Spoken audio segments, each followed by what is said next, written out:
I came here primarily because a lot of my focus is in neuroimaging, and so I wanted to learn about a lot of other modalities. And not only did I get that here, because, for example, our mock trial was based off of rat models, which I had never had to work with, so it was very interesting to learn all that. But for example, on the first day we talked about our 1-minute speech. I thought I already had mine. I had practiced it and I'd done it, and then when people started giving theirs, I changed it at least 30 times. So things like that, I felt like I was already improving upon, and so there was more here than I even thought. A lot of what I wanted to look at was Alzheimer's disease is not really a pure disease. It has a lot of comorbidities, especially since we know that you get this with increased age. One of the most common comorbidities is one that's called cardiovascular disease, or issues dealing with vascular dementia, and they actually give similar cognitive profiles as Alzheimer's disease, and it also looks similarly on neuroimaging measures, and so it's difficult to actually disentangle those two types to really understand what is due to AD pathology and what is due to vascular issues.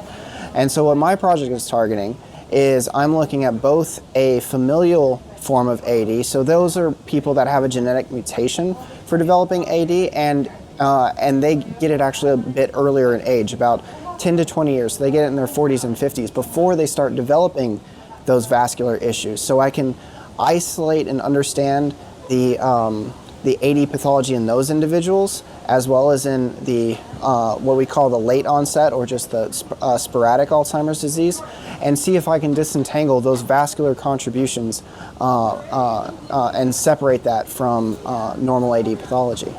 The prevalence of Alzheimer's disease is increasing in the population, so a lot more people are knowing a family member or a loved one in which they're afflicted with this disease, and I am no exception. My aunt was diagnosed with Alzheimer's disease when I was still an undergrad, and it actually was an interesting situation because growing up and seeing her kind of losing some of her ability to grasp kind of daily functioning, but even and as I started pursuing this neuroscience career, she would continue to ask me if I was coming to a cure, regardless if she knew my name or anything about that, for whatever reason, and she held on to that hope.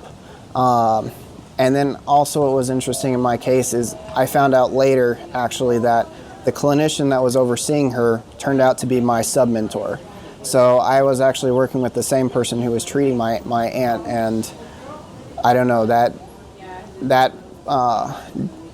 even further pushed me to look into better characterizing this particular disorder.